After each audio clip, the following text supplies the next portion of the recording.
नमस्कार. जागर जनस्थानच्या जागर कट्ट्यावर मी सुनील शिंदे आपलं स्वागत करतो. मित्रांनो, शिक्षणाचा पाया जर मजबूत असेल तर आपलं भविष्य हे भक्कम असतं हे आपण विविध स्तरांमधून अनेक वेळा ऐकलं असेल. आजचा आपला जागर कट्ट्याचा विषय हाही शिक्षणाशी जोडलेला आहे. नाशिकमध्ये विविध प्रतिष्ठित अशा शैक्षणिक संस्था आपण पाहिलेल्या आहेत. मात्र एक संस्था आहे जिने आपलं वेगळेपण गेल्या 10 दशकांपासून जपलेलं आहे. नाशिकच्या गोखले एज्युकेशन सोसायटीबद्दल आज आपण विविध मुद्द्यांवरती चर्चा करणार आहोत. आजचं औचित्यही तितकंच महत्त्वाचं आहे. आज गोखले एज्युकेशन सोसायटीला 103 वर्ष पूर्ण होत आहे आणि हा 103 वर्षाचा कार्यकाळ हा खरंच खूप मोठा आहे. काय आहे यांचा कार्यकाळ, कुठल्या पद्धतीची यांची वाटचाल झालेली आहे हे आपण जाणून घेणार आहोत. आज आपण प्राध्यापक अजित प्रदीप शिराळकर यांना आज आपण जागर कट्ट्यावरती आमंत्रित केलेलं आहे. त्यांचीही सुरुवात गोखले एज्युकेशन सोसायटीमध्ये झालेली आहे. काय त्यांचा प्रवास आहे, काय त्यांचा अनुभव आहे, आपण त्यांच्याकडनं जाणून घेणार आहोत. मात्र सर्वप्रथम आपण शिराळकर सर यांचं आपल्या जागर कट्ट्यावरती स्वागत करूया. सर, जागर कट्ट्यामध्ये आपलं हार्दिक स्वागत. खूप खूप धन्यवाद. सर, गोखले एज्युकेशन सोसायटी हे नाव आज नाशिकमध्ये कोणालाही जर विचारलं, सुजाण नागरिकाला जर विचारलं तर त्यांना माहीत नसेल हे असं घडणं शक्यच नाही. गेल्या अनेक दशकांपासून गोखले एज्युकेशन सोसायटीच्या माध्यमातून इतके विद्यार्थी घडलेले आहे आणि आज ते विद्यार्थी आपल्या नाशिक जिल्ह्यातच नाही, राज्यात नाही तर भारताच्या बाहेरही त्यांनी आपला एक पाया रोवलेला आहे, आपला एक झेंडा फडकवलेला आहे. ही खूप अभिमानाची गोष्ट आहे आणि हे सगळं आपल्या नाशिक नगरीत होतं आहे. ही खूप अभिमानाची गोष्ट आहे. आपणही या संस्थेशी संलग्न आहात, आपणही गेल्या काही वर्षांपासून या संस्थेबरोबर काम करत आहात. काय वेगळा अनुभव आपल्याला गोखले एज्युकेशन सोसायटीच्या माध्यमातून आला, काय सांगाल त्याबद्दल? नक्कीच सर, हा जो मंच आहे आपला, जो जागर कट्टा ज्याच्यावर आपण आता चर्चा करतोय आणि जो एक महत्त्वाचा मुद्दा शिक्षण, ज्याच्यामुळे प्रत्येक नागरिकाचं एक व्यवस्थित नागरिकत्व जपल्या जाऊ शकतं, तर अशा संस्थेशी रिलेटेड असताना म्हणजे गोखले एज्युकेशन सोसायटी हे खूप मोठं नाव आहे. जसं आता तुम्ही सांगितलं सर की 103 वर्ष पूर्ण झाली आहेत. 109 वर्षात आपण पदार्पण करतो आहोत आणि कुठल्याही एज्युकेशन सोसायटीमध्ये जेव्हा सुरुवात करणं हे खूप सोपं आहे, पण ते एवढे काळ चिरंतर टिकवून ठेवणं हे याच्यासाठी खरंच खूप वेगळेपण लागतं. जसं की तुम्ही सांगितलं की नाशिक जिल्हा त्याची एक ओळख म्हणून गोखले एज्युकेशन सोसायटी आहेच. त्याच्या व्यतिरिक्त गोखले एज्युकेशन सोसायटी ही 1918ला सुरुवात केली गेली प्रिन्सिपल टी.ए. कुलकर्णी यांनी. आधी हे मुंबईला एक छोटंसं कॉलेज सुरू केलं गेलं होतं, त्यानंतर ते नाशिकला शिफ्ट केला गेला. जो नाशिकचा सगळ्यात आवडता रोड सगळ्यांचा जो आहे कॉलेज रोड, त्या कॉलेज रोडला नावच हे या गोखले एज्युकेशन सोसायटीच्या कॉलेजेसमुळे मिळालेलं आहे. इथे बरेचसे कोर्सेस आहेत. मला तुम्हाला सांगताना फार आनंद होतो की प्रत्येक क्षेत्रात गोखले एज्युकेशन सोसायटीनी स्वतःचं एक अग्रेसरपण जपलेलं आहे. MBA हे महाराष्ट्रात सगळ्यात पहिला कोर्स हा गोखले एज्युकेशन सोसायटीने आणला. तसंच इंजिनिअरिंग, फार्मसी, आर्ट्स, कॉमर्स याच्यासाठी नाशिक नव्हे तर पूर्ण महाराष्ट्रात गोखले एज्युकेशन सोसायटीचं एक खूप मोठं नाव आहे. आणि त्याच्या मागचं कारण म्हणजे जसं आपल्याला माहिती आहे की कोणत्याही व्यक्तीला सक्सेस मिळवणं हे खूप सोपं होऊ शकतं, पण ते सक्सेस चिरंतर टिकवून ठेवणं फार अवघड आणि त्याच्यासाठी ज्या पॉलिसीज क्लिअर लागतात, त्याच्यासाठी तुमचं रूट हे खूप स्ट्रॉंग लागतं. तर sir doctor M.S. Gosavi sir जे सेक्रेटरी आहेत गोखले एज्युकेशन सोसायटीचे, त्यानंतर अध्यक्ष पंडित सर, सौ दीप्ती देशपांडे मॅडम, यांच्या पॉलिसीज पूर्णपणे क्लिअर आहेत. मग त्या शिक्षणाच्या दृष्टीने असू द्या, स्टुडंटसाठी असू द्या किंवा शिक्षकेतर शिक्षक कर्मचारी असू द्या, प्रत्येकांसाठी एक समान वागणूक आपल्याला कशी देता येईल यासाठी हे लोक कायम झटत असतात आणि ते त्यांनी जपलेलं आहे. आणि मला सांगताना आणखी एक म्हणजे तुम्हाला पण नवल वाटेल सर की बऱ्याचशा शिक्षण संस्था अशा असतात की ज्याच्यामध्ये कधी पॉलिटिकल इन्फ्लुएन्स असतो, कधी बॉडी ही एखाद्या पर्टिक्युलर ओनरशिपकडेच असते. बट गोखले एज्युकेशन सोसायटीची जी कार्यकारिणी आहे त्यामध्ये फक्त आणि फक्त शिक्षकच आहेत. त्यामुळे शिक्षणाला प्राधान्य देण्यासाठी ही संस्था सतत कार्यरत असते आणि अशा शिक्षणाची जाण असलेली सगळे मान्यवर म्हणजे जे आपण म्हणतो सर की हाडाचे शिक्षक ते खरंच इथे आहेत. मी स्वतः बघितले जेव्हापासून मी 2014 पासून गोखले एज्युकेशन सोसायटी सोबत संलग्नित झालो आणि एक वेगळा अनुभव आहे. जरी तुमच्या चुका झाल्या तरी तुमच्या चुकांना पोटात घेणारे मोठे लोक आहेत, तुम्हाला गायडन्स करणारे असे लोक आहेत की ज्यांनी हे आयुष्यभर केलेलं आहे.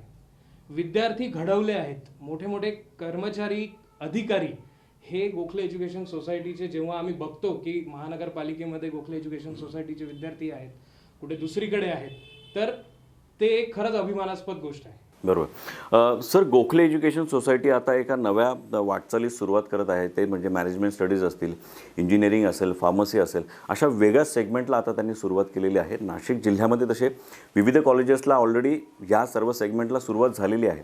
मात्र गोखले एज्युकेशन ज्यावेळेस अशा विविध स्ट्रीमची, विविध इंजिनिअरिंगच्या स्ट्रीमची किंवा अशा विविध माध्यमाची ज्या वेळेला पायाभरणी करत असतं, त्यावेळेला नेमका त्यांचा काय विचार होता आणि आता त्यांनी ह्या गोष्टीमध्ये सुरुवात करताना काय वेगळेपण जपलेलं आहे?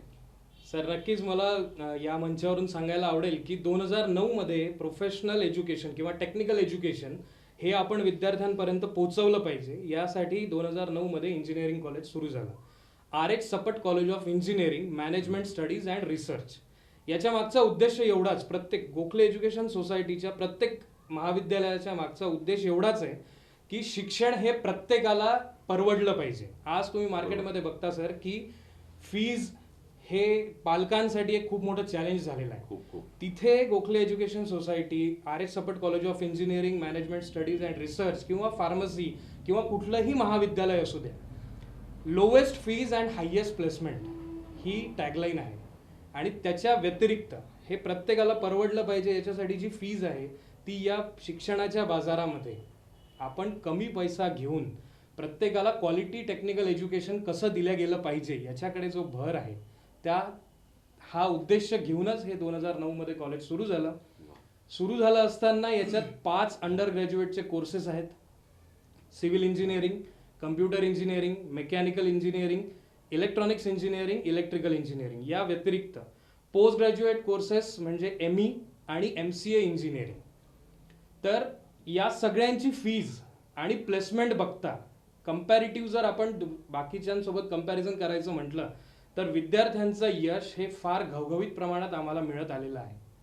आणि उद्देश एकच, जे आमचे प्रोजेक्ट डायरेक्टर आहेत PM Deshpande sir, establishment director आहे शैलेश गोसावी सर, यांचं खूप बारीक बारीक गोष्टींकडे अशा प्रकारे लक्ष असतं की आपल्याकडनं विद्यार्थ्यांना मॅक्सिमम आउटपुट कसं देता आलं पाहिजे.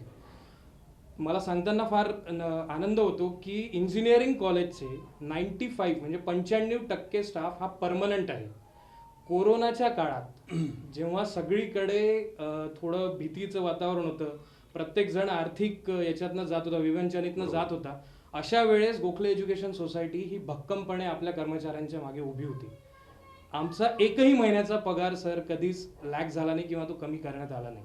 त्यामुळे आमचे जे सॅटिस्फॅक्शन किंवा आमचं जे डेडिकेशन टुवर्ड्स द सोसायटी आहे किंवा कॉलेज आहे ते अजून भक्कम होतं. ते अजून भक्कम होत सोसायटीने जपलेलं आहे, Exactly. आपल्या लोकांना जपलेलं आहे. बरोबर. कारण याच्या मागे जे पिलर्स उभे आहेत sir, doctor MS Gosavi sir, Pandit sir, Deshpande madam आणि इतर कार्यकारिणी, या सगळ्यांनी या सगळ्या फेजमधनं गेले आहेत. मी जसं मगाशी म्हटलं की अनुभव असला की पुढची वाटचाल सोपी पण होते. बरोबर. तर हाच एक वेगळेपण आहे सर. आता एकंदरीत ज्या वेळेला आपले विद्यार्थी कुठल्याही कॉलेजची निवड करत असतात, इंजिनिअरिंग असो किंवा आर्ट्स, कॉमर्स, सायन्स असो, त्यावेळेला त्यांचं करिअरचा दृष्टिकोन तेवढा मोठा नसतो. जेव्हा ते शिक्षण घेत असतात त्यानंतर त्यांना हळूहळू ते एकंदरीत त्या ऑपॉर्च्युनिटीचं ओपन होत असतात. आता ज्या वेळेला गोखले एज्युकेशन या सर्व गोष्टीकडे पाहत असतं त्यावेळेला रोजगाराच्या संधी उपलब्ध करून देणं हेही तितकंच महत्त्वाचं आज झालेलं आहे. आणि प्लेसमेंट्स विद्यार्थ्यांना मिळवून देणं हा जो काही एकंदरीत गोखले एज्युकेशन सोसायटीचा रिसर्च आहे त्याबद्दल काय सांगाल? कारण अनेक असे अनुभव आम्ही पाहिलेले आहेत की जे गोखले एज्युकेशन सोसायटीमधनं खूप वेगवेगळ्या स्तरावरती गेलेलं आहे. त्या अनुभवाबद्दल आमच्या विद्यार्थ्यांना ऐकायला नक्की आवडेल. नक्कीच सर. जेव्हा मुलगा 12वी किंवा ग्रॅज्युएशन करतो तेव्हा त्याला पुढे काय करायचं हा नेहमी प्रश्न असतो. काहीतरी मार्केटमध्ये गोष्टी चालू असतात, कोचिंग क्लासेसवाले जे त्यांचे शिक्षक असतात ते त्यांना सांगत असतात की इकडे स्कोप आहे, नातेवाईक सांगत असतात इथे स्कोप आहे. बट आमच्या कॉलेजने कायम हे जपलेलं आहे की if you have guts you can create your scopes, right. प्रत्येक वेळेस 12वी झालेला विद्यार्थी हा एक कोरी पाटी आहे. तो कुठल्याही अभ्यासक्रमाला गेला त्याला त्याच्याबद्दल तेवढं माहिती नसतं. त्या पाटीवर जे लिहिलं जाईल तसं तो पुढे पुढे जात राहील.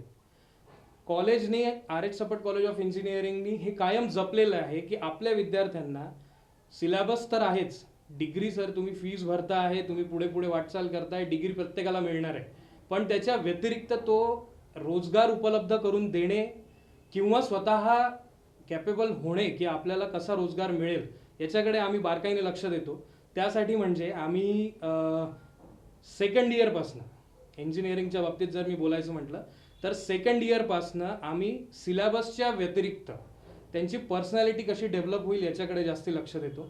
मग ती कुठलीही ब्रांच असू द्या, प्रत्येक ब्रांचसाठी आम्ही त्यांना सेमिनार्स कंपल्सरी करतो की सेकंड इयरमध्ये तू तुझ्या आवडीच्या विषयावर सेमिनार दे.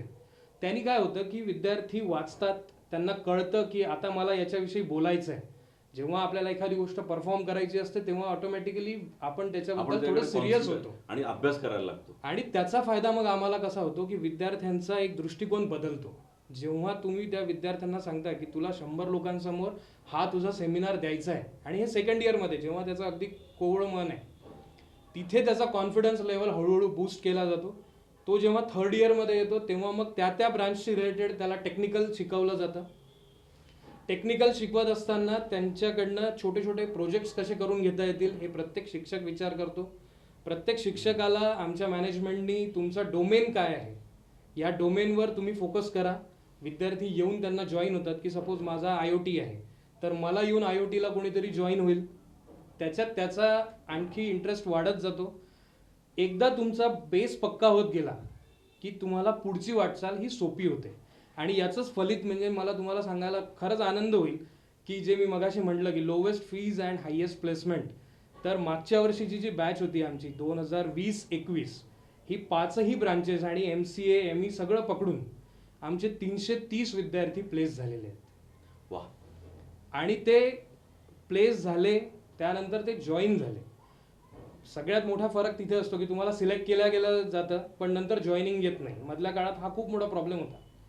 पण आमच्या संस्थेने काही कंपनीज सोबत परमनंट MOUs साईन केलेले आहेत. जसं झेन्सार टेक्नॉलॉजीज झालं, क्विक हिल टेक्नॉलॉजीज झालं. त्यानंतर यांचं कसं आहे की हे ट्रेनिंग आमच्या इथे येऊन घेतील, ते एक टेस्ट घेतात.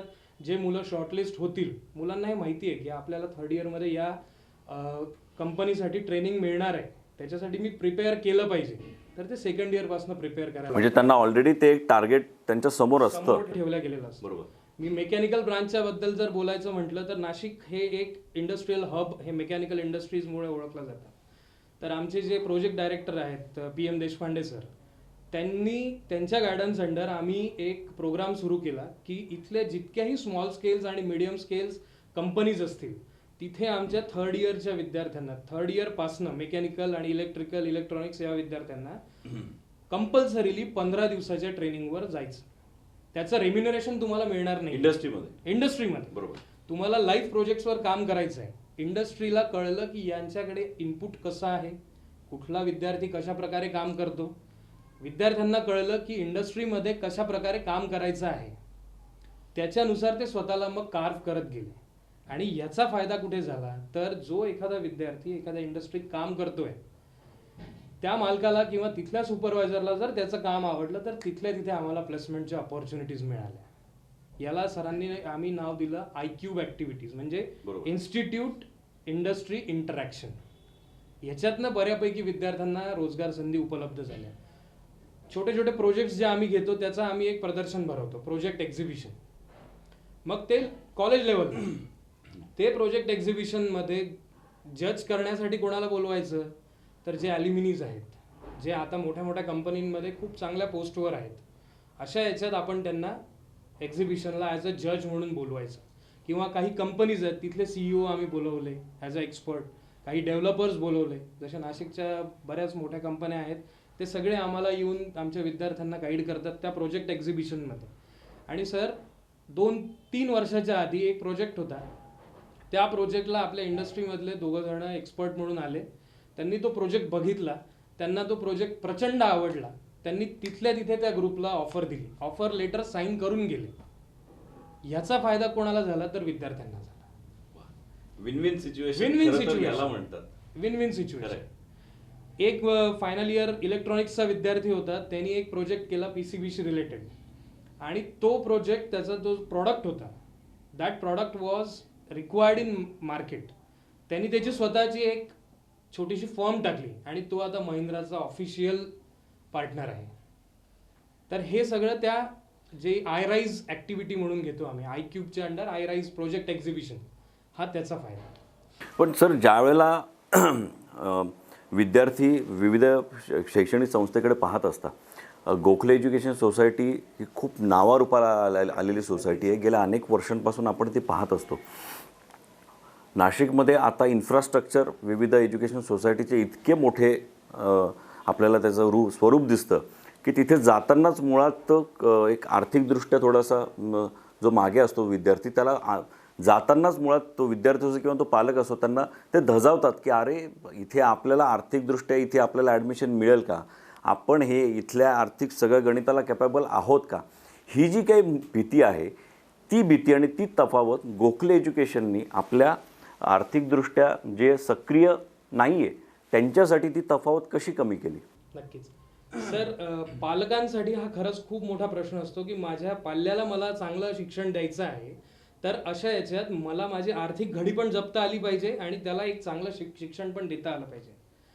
तर अशा याच्यात गोखले एज्युकेशन सोसायटीने, जसं मी मगाशी सांगितलं की खूप जास्त फीज वाढवून ठेवायचं आहे. सर, तुम्ही इन्फ्रास्ट्रक्चर खूप पॉश केलं तर तुम्हाला त्याला मेंटेनन्सला obviously you need to pay a lot, right. मग गोखले एज्युकेशन सोसायटी भर कुठे देते, तर value embedded quality technical education. म्हणजे आपल्याला प्रत्येकाला शिक्षण देता आलं पाहिजे. याच्यासाठी भलेही आपण इन्फ्रास्ट्रक्चर खूप लॅविश करायची गरज नाही आहे. रिक्वायर्ड जे आहे ते असलं पाहिजे. टेक्निकल रिक्वायरमेंट, आमच्याकडे सगळे सॉफ्टवेअर्स हे अपडेटेड असतात. वर्कशॉप जे मेकॅनिकलशी रिलेटेड आहे, इलेक्ट्रिकलशी रिलेटेड मोठ्या मोठ्या मशिनरीज, त्याच्यावर जास्त खर्च केला जातो. बरोबर. आणि अनेकदा असंही आपण पाहिलेलं आहे की काही काही इंजिनिअरिंग कॉलेजेसमध्ये एका मशीनवरती 10 ते 12 विद्यार्थी तिथे प्रोजेक्ट्स करत असतात आणि मग त्यातलं किती विद्यार्थ्यांना त्यातनं नॉलेज घेता येणार आहे, मग इंडिव्हिज्युअली आपण त्यांना देऊ शकतो का, किंवा 2-2च्या बॅचेसमध्ये 3-3च्या बॅचेसमध्ये आपण त्यांना काही हे करू शकतो का? सर, तसं काही आपण तसंच करतो. आपली लॅब जी असते, कम्प्युटर लॅब असू द्या किंवा कुठले वर्कशॉप असू द्या, तर तिथे एका, समजा मी वर्कशॉप म्हणजे इलेक्ट्रिकल, मेकॅनिकल आणि सिव्हिल या बाबतीत जर बोलायचं म्हटलं, तर एका वेळेस 3 ते 4 विद्यार्थी त्या मोठ्या मशीनला कसे ऑपरेट करू शकतील याच्याकडे सगळ्यात जास्त लक्ष दिलं जातं. त्याच्यासाठी वर्कलोड समजा फॅकल्टीचा थोडा इन्क्रीज झाला तर that should be get adjusted. Computer, electronics या बाबतीत जर MCA या बाबतीत जर मी म्हणायचं झालं तर आमची 20चीच बॅच असते. तेवढ्याच प्रत्येक विद्यार्थ्याला एक कम्प्युटर मिळाला पाहिजे. प्रत्येक कम्प्युटरचं कॉन्फिगरेशन हे तुम्हाला हाय कॉन्फिगरेटेड सिस्टीम सापडतील ज्या रिक्वायर्ड आहेत. आणि फीज हा सगळ्यात मोठा कन्स्ट्रेंट, तो आम्ही कायम दूर ठेवलेला आहे. पालकांची चिंता त्यातनं असते. महाराष्ट्र सरकारने, भारत सरकारने ज्या काही स्कॉलरशिप्स काढलेल्या आहेत त्या विद्यार्थ्यांना कशा मिळवून देता येतील याच्यासाठी जे स्टुडंट सेक्शन आहे हे कायम विद्यार्थ्यांच्या टचमध्ये असतं. बरेच वेळा रिमाइंडर्स द्यावे लागतात की अरे बाबा तुझी स्कॉलरशिपचा फॉर्म अजून तू भरला नाही. तर तिथे जे आमचे पाठक सर आहेत, जे स्टुडंट सेक्शनचे हेड आहेत, तर ते त्याच्याकडे काटेकोरपणे लक्ष देतात की कुठल्या विद्यार्थ्यांनी स्कॉलरशिप भरली आहे, नाही भरली आहे, फॉर्म व्यवस्थित झाला आहे, नाही झाला आहे, कोणाची रिजेक्ट होता कामा नये. या सगळ्या गोष्टींकडे जेव्हा लक्ष देतो तेव्हा तो विद्यार्थी एक फ्री माइंडनी तुमच्या अभ्यासाकडे लक्ष देऊ शकतो. आता विद्यापीठाने सिलेबस ठरवून दिलेला आहे. या सिलेबसच्या व्यतिरिक्त तुम्ही काय देऊ शकता, तर ऑनर्स कोर्स ही एक गोखले एज्युकेशन सोसायटीने चालू केलेली खूप सुंदर ॲक्टिव्हिटी आहे की जे आता समजा कम्प्युटर ब्रांच आहे, कम्प्युटर ब्रांच रिलेटेड असलेले जे काही छोटे छोटे कोर्सेस असतात, मेकॅनिकल, इलेक्ट्रिकल या सगळ्यांशी रिलेटेड जे बाहेर मार्केटमध्ये सर्टिफिकेशन कोर्स चालतात, तेच ॲज अ सब्जेक्ट म्हणून तुम्हाला शिकवले जातात आणि that is free of cost.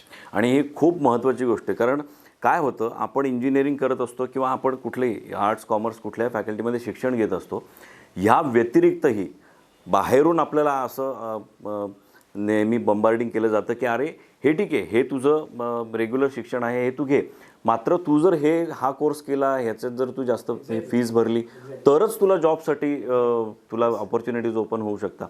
म्हणजे मला त्यातलं इतकं काही अवेअरनेस नाही, मात्र जसं आपण SAPचा कोर्स असतो, त्या SAPच्या कोर्सेसचं कॉलेज व्यतिरिक्तही वेगवेगळे एज्युकेशन सिस्टीम आहे ज्याच्यामध्ये मग जास्त फीस भरावी लागते.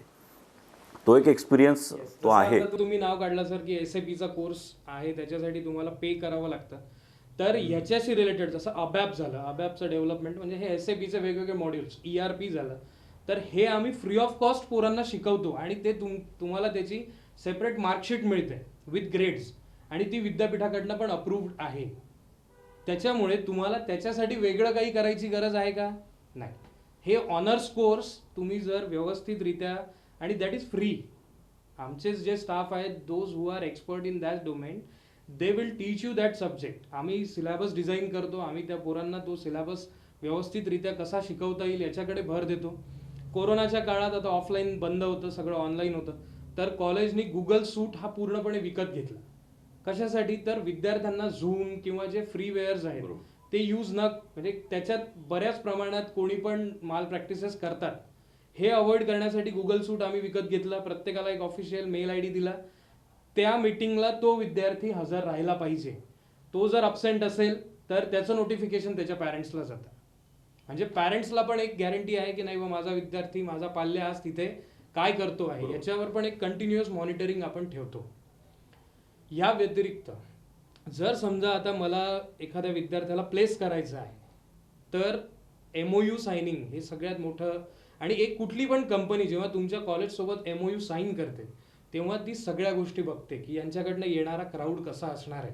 मी जे ट्रेनिंग सांगतो आहे, जे मला माझ्या कंपनीला गरजेचं आहे, ते या विद्यार्थ्यांना आहे का. मग अशा याच्यात सर जवळपास सगळ्या ब्रांचेस मिळून 15 अशा कंपनीज आहेत की ज्यांच्यासोबत आमचं MOU साईन्ड आहे, जो परमनंट आहे. त्या व्यतिरिक्त मागच्या वर्षी जवळपास एक 40 ते 45 कंपनीजनी कॉलेजला व्हिजिट केलं. विद्यार्थ्यांना एका विद्यार्थ्याला 3-3, 4-4 कंपन्यांमध्ये प्लेसमेंट मिळाली. आता हे विद्यार्थ्यांच्या हातात आहे की मला याच्यातला कुठला चूज करायचा.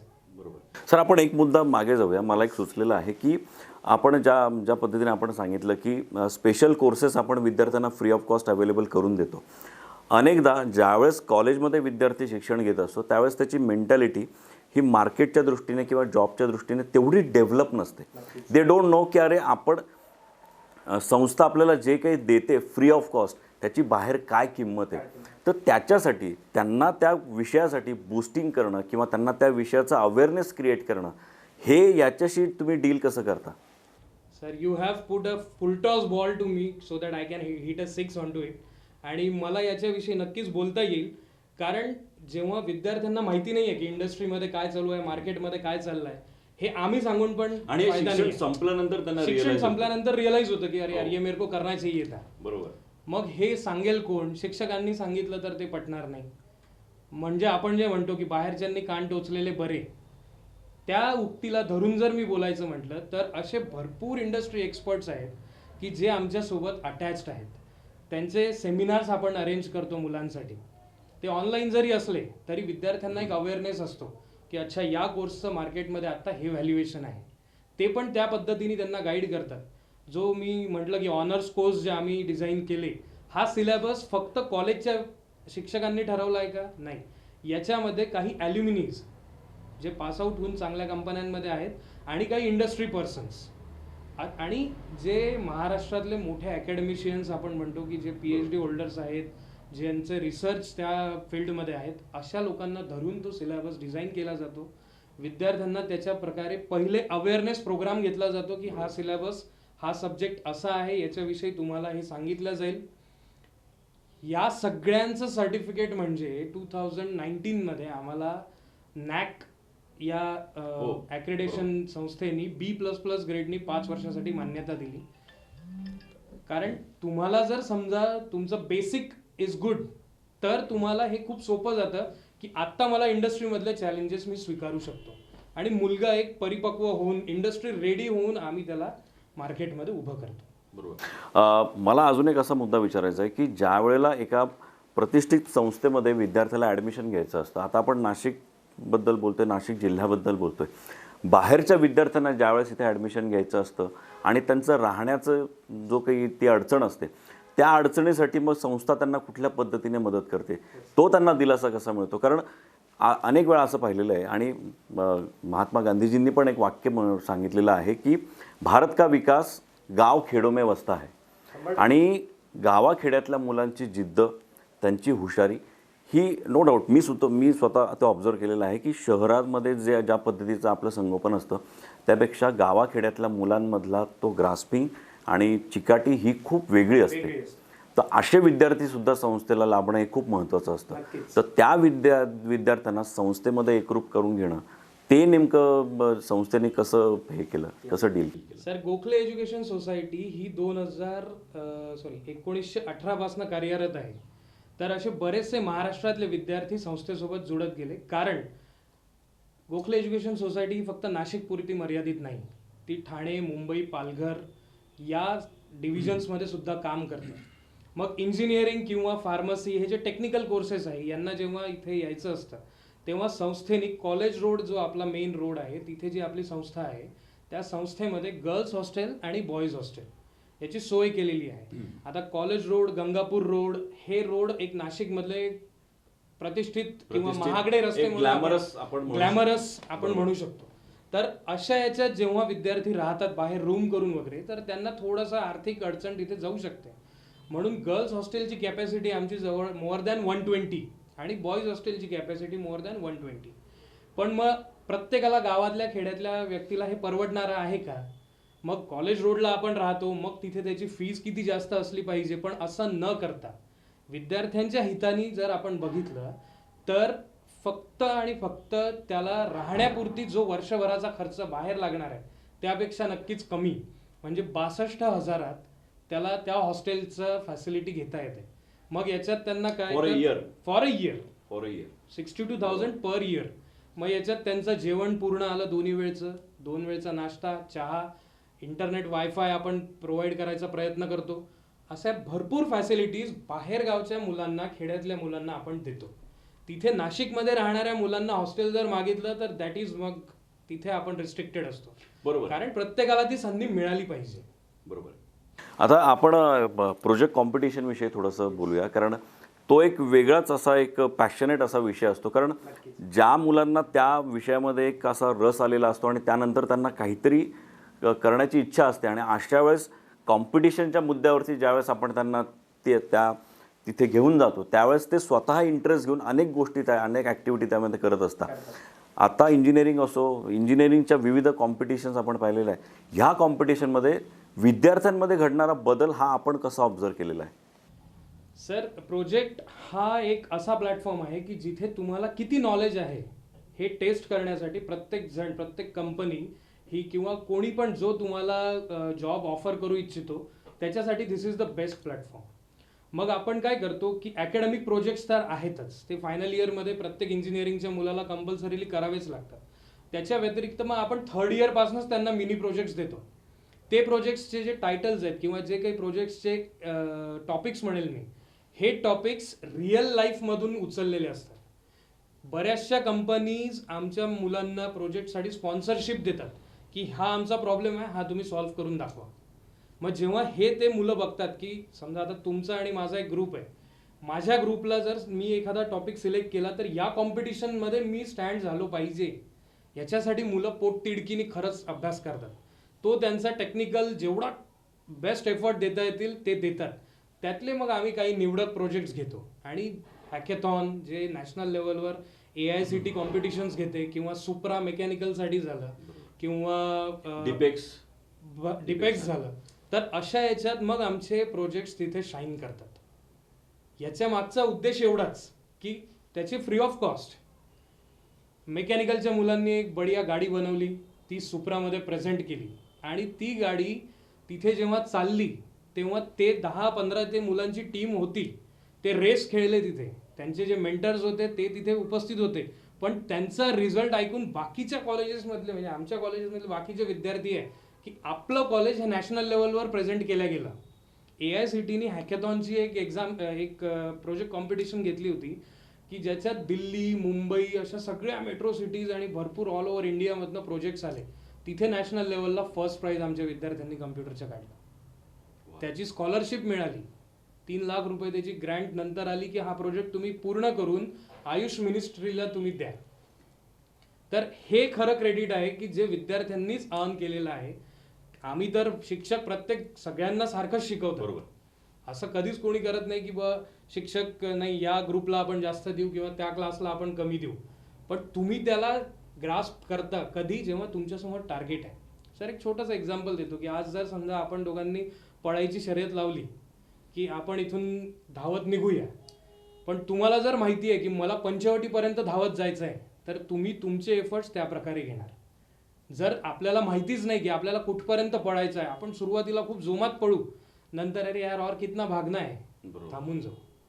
तर जेव्हा मुलांसमोर एक गोल असतो की आपल्याला या कॉम्पिटिशनमध्ये भाग घ्यायचा आहे, आपल्या कॉलेजसाठी ही कॉम्पिटिशन होणार आहे आणि ही पहिले डिपार्टमेंटल लेवलवर घेतली जाते, त्यातनं काही प्रोजेक्ट सिलेक्ट केले जातात, ते मग कॉलेज लेवलला रिप्रेझेंट करतात, त्यातनं जे सिलेक्ट केलेले प्रोजेक्ट्स आहेत त्या ज्या मोठ्या कॉम्पिटिशन्स मार्केटमध्ये होतात, मग तिथे कॉलेजला ते रिप्रेझेंट करतात.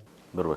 सर एक शेवटचा प्रश्न, आता ज्या पद्धतीने गोखले एज्युकेशन सोसायटीचा हा एकंदरीत हा दायरा पूर्ण वाढतो आहे, ज्या पद्धतीने अगदी स्टँडर्ड जपून आज गोखले एज्युकेशन सोसायटी आपले शिक्षण असेल, आपली स्टँडर्ड असेल, विद्यार्थ्यांपर्यंत पोहोचवण्याचा प्रयत्न करते, मात्र आता यापुढे नेमकं कुठल्या विजनकडे गोखले एज्युकेशन सोसायटी जाते आहे, काय विजन त्यांनी आता ठेवलेलं आहे? कारण युवा वर्ग भारतामध्ये खूप मोठ्या प्रमाणात आहे. आपल्या नाशिकमध्ये नेमकं आता इंडस्ट्रियलायझेशन वाढलं पाहिजे, त्या दृष्टीने आता गोखले एज्युकेशन सोसायटी नेमकं काय विजन ठेवत आहे? सर गोखले एज्युकेशन सोसायटी 103 वर्षापासून कार्यरत आहे आणि त्यांनी स्वतःचा एक बेंचमार्क सेट केलेला आहे. तुमचा करिअर ग्राफ किंवा कुठल्याही सोसायटीचा, सर आपण इंडिव्हिज्युअल लेवलवर 5 वर्ष एखादी गोष्ट कन्सिस्टंटली नाही करू शकत, पण यांनी 103 वर्षापासून ते जपलेलं आहे. म्हणजे यांचे जे पॉलिसीज आहेत त्या अगदी क्लिअर. इथून पुढे आपल्याला कसं वाटचाल करायची आहे त्याच्यासाठी जे NBA ॲक्रिडेशन्स असतात, वेगवेगळे ॲक्रिडेशन्स आहेत की ज्याच्यामुळे तुमची क्वालिटी मेजर केली जाते. तर या ॲक्रिडेशन्ससाठी आम्ही आत्ता तयारी करतो आहोत. प्रत्येक डिपार्टमेंट इंजिनिअरिंगचं किंवा गोखले एज्युकेशन सोसायटीचं हे ISO सर्टिफाईड आहे. 9001 आणि 2015 हे जे ISO 9001 2015 हे जे ISO सर्टिफिकेशन आहे ते गोखले एज्युकेशन सोसायटीच्या प्रत्येक डिव्हिजन, मग ते नाशिक, मुंबई, ठाणे, पालघर इथल्या प्रत्येक कॉलेजला बंधनकारक आहे आणि ते सगळ्यांनी अचीव केलं आहे. मग आम्ही इथेच नाही थांबलो, आम्ही नॅकला गेलो. नाशिकमध्ये जे 22 कॉलेजेस आहेत ते सगळे नॅक ॲक्रेडिटेड झालेत. मग आता नॅकच्या पुढे काय, तर NBA, जे टेक्निकल एज्युकेशनसाठी गरजेचं आहे ते म्हणजे NBA. तर NBA साठी आम्ही येत्या 1-2 वर्षात NBA ॲक्रेडिटेशन सुद्धा आमच्या कॉलेजेसला कसं मिळेल आणि तिथे फक्त आणि फक्त तुमची क्वालिटीज मेजर केली जाते. तिथे तुम्हाला कसं तुम्ही विद्यार्थ्यांना क्वालिटी देता, तुम्ही नॅचरल रिसोर्सेसचा किती यूज करता आणि विद्यार्थ्यांना कसं तुम्ही शिकवताय, घडवताय, तुमचा काउंट किती आहे, काय आहे, असं प्रत्येक बारीक गोष्टींकडे त्यांचं लक्ष असतं. सेंट्रल गव्हर्नमेंटच्या स्कीम्स किंवा जे क्वालिटी अश्युरन्स आहेत ते खूप काटेकोर आहेत सर. आणि Gokhale education society is very particular about those accreditations. बरोबर सर.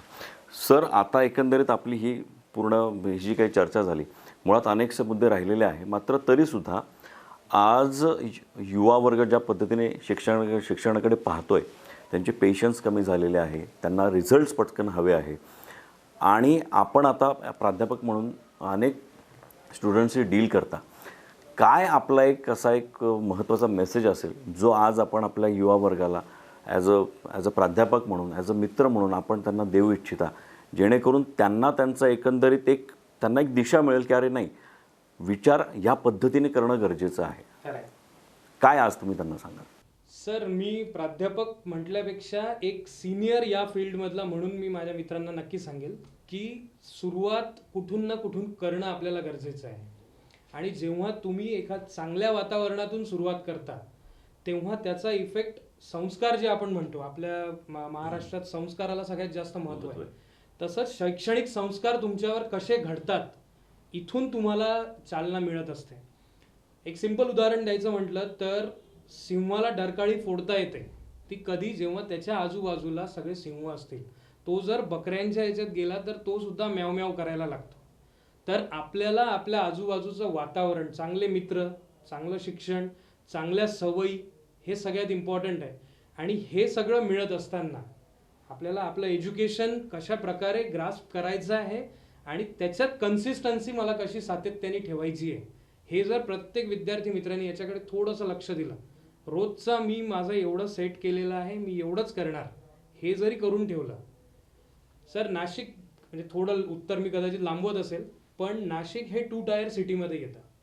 आपल्याला कॉम्पीट करायचं आहे मुंबई, पुणे, बँगलोर, हैदराबाद या मेट्रो सिटीज सोबत. आपल्या विद्यार्थ्यांना सर नॉलेज इतकं असतं, पण आपण ते कम्युनिकेट करताना एवढंसं करतो. आणि मेट्रो सिटीजच्या विद्यार्थ्यांना नॉलेज जरी एवढं असलं तरी ते प्रेझेंट एवढ्या प्रकारे करतात. बरोबर. मग तिथे आपण काय करू शकतो, तर तुम्हाला जेव्हा सर्क्युलर तुमचं फ्रेंड सर्कल चांगलं असतं, ते तुम्हाला तशी चालना देतात की मी माझ्या लोकांसमोर जर इंग्लिशमध्ये बोलू शकलो तर मी बाहेर कुठे पण बोलू शकेन. तिथे तुमची पर्सनॅलिटी डेव्हलप कशी होते याच्याकडे आम्ही सगळ्यात जास्त भर देतो. आणि प्रत्येकाने याच्याकडेच भर दिला पाहिजे की माझं एज्युकेशन तर मी घेतोय, मला अभ्यास जो करायचा आहे तो मी करतोच आहे, पण मी तो प्रेझेंट कसा करेल, इथे तुमची पर्सनॅलिटी स्पीक्स अ लॉट. बरोबर. सर, अगदी कमी वेळात आपण अनेक मुद्दे घेण्याचा प्रयत्न केला आणि आपले जे विद्यार्थी मित्र आहेत त्यांनाही त्यांचेही अनेक डाऊट आपण सॉल्व करण्याचा प्रयत्न केला की आता कोविड काळामध्ये जी त्यांना एक थोडीशी एक शैक्षणिकदृष्ट्या एक वेगळ्या पद्धतीची मरगळ तशी समाजाच्या विविध घटकात आहेच, मात्र शैक्षणिक घटकामध्ये जी काही वेगळ्या पद्धतीची मरगळ होती ती कुठेतरी आता ह्या इंटरव्ह्यूच्या माध्यमातून जर त्यांनी पाहिलं तर त्यांना एक ती मरगळ त्याच्यातनं दूर होईल. त्यांना एक वेगळ्या पद्धतीचा अवेअरनेस आज याच्यातनं मिळणार आहे की काय निवडणं महत्त्वाचं आहे, कुठल्या पद्धतीचं शिक्षण घेणं महत्त्वाचं आहे, कॉलेज निवडताना कॉलेजचं स्ट्रक्चर इन्फ्रास्ट्रक्चर बघणं महत्त्वाचं आहे की कॉलेजची वाटचाल महत्त्वाची आहे. ह्या अनेक गोष्टी आज आपण शिराळकर सरांकडनं जाणून घेतलेल्या आहोत. सर, इतक्या कमी वेळात आज तुम्ही आम्हाला एवढी अमूल्य अशी माहिती आम्हाला दिली. आज आपल्या जागरकट्ट्याच्या माध्यमातून ती आम्हाला आमच्या विद्यार्थ्यांपर्यंत पोहोचवता आली. त्याहीपेक्षा महत्त्वाचं विद्यार्थ्यांच्या पालकांपर्यंत ती महत्त्वाची माहिती आपल्याला आज पोहोचवता आली आणि आज आपण आम्हाला इतका असा अमूल्य वेळ दिला त्यासाठी खरंच आपले खूप धन्यवाद. ईश्वर आपल्या संस्थेला, आपल्याला, आपल्या परिवाराला खूप सदिच्छा देव. ह्याच आमच्या आज आपल्याकडून सदिच्छा. ईश्वर आपल्याला उत्तम आरोग्य देव, ह्या आमच्याकडून सदिच्छा. धन्यवाद. नक्कीच खूप धन्यवाद सर. मी संपूर्ण गोखले एज्युकेशन सोसायटी आणि RH Sapat college of engineering यांच्या पूर्ण मॅनेजमेंट आणि शिक्षक, शिक्षकेतर, विद्यार्थी या सगळ्यांच्या वतीने जागर कट्टा आणि तुमची पूर्ण टीम की आम्हाला तुम्ही संधी दिली की what we are actually that should get portrait. तुम्ही आम्हाला हा मंच उपलब्ध करून दिला, त्याबद्दल मी सर्वांतर्फे आपलं खूप खूप मनापासून धन्यवाद. धन्यवाद सर. थँक्यू. तर मित्रांनो, आपण पाहिलं आज आपण गोखले एज्युकेशन सोसायटी आणि त्या सोसायटीमध्ये संलग्न असलेले शिराळकर सर यांच्याशी चर्चा केली. चर्चा तशी विविध मुद्द्यांवरती झाली. करिअर कसं निवडलं पाहिजे, कॉलेज कसं निवडलं पाहिजे. मुळात गोखले एज्युकेशन सोसायटी आणि नाशिक हे ज्यावेळेस समीकरण समोर येतं त्यावेळेस अनेक युवा वर्गाला फक्त कॉलेज रोड दिसतो आणि त्यावर आपण कसं जाऊ शकतो, त्यावर आपण कसं फिरू शकतो, त्यावर आपण कसं स्वतःला वेगळ्या पद्धतीने प्रेझेंट करू शकतो, हे आपण एकंदरीत सूत्र पाहिलेलं आहे. मात्र त्या रोडच्या बाजूला जे गेट आहे त्या गेटच्या आतमध्ये नेमकं काय मिळतं आहे ते जाणून घेणं जास्त महत्त्वाचं आहे आणि ते जाणून घेण्याचा आज आपण प्रयत्न केला. शिराळकर सरांनी त्यांच्या माध्यमातून, त्यांच्या अनुभवाच्या माध्यमातून ती माहिती आज आपल्यापर्यंत पोहोचवण्याचा प्रयत्न केला आणि ही माहिती खरंच आपल्या विद्यार्थ्यांसाठी, आपल्या पालकांसाठी खूप महत्त्वाची ठरेल. असेच वेगवेगळे मान्यवर आम्ही जागर जनस्थानच्या जागर कट्ट्यावरती आमंत्रित करत राहणार आहोत. आपण पाहत राहा जागर कट्टा. धन्यवाद.